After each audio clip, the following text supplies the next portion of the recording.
Well, it's become one of the most photographed places and filmed places in London, and obviously that varies from time to time. But one of the constants has been its parliamentary function and its ceremonial function. Of course, monarchs are crowned in Westminster Abbey.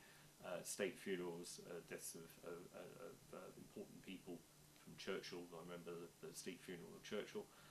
Obviously, more recently, the Queen Mother involve grand ceremonial parades. Of course, there are regular parades like the Remembrance Day in Whitehall, which also affects the area, the state opening of Parliament every year. So there are lots and lots of state ceremonial uses, all of which have pageant and tradition and sentiment attached to them, but they are periodic.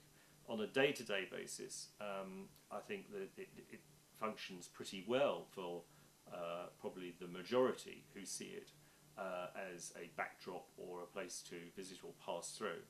Clearly, for those that want to engage with anything from looking at the Mandela statue most recently, or the Lincoln statue and wonder why Abraham Lincoln is there, or to study the detailed design of the railings of the old Palace Yard or New Palace Yard, to look up at the gargoyles on the Westminster Abbey to try and understand which ministry is fronting onto the square on the other side, what this new Supreme Court is all about and what that building was before, and so on and so forth.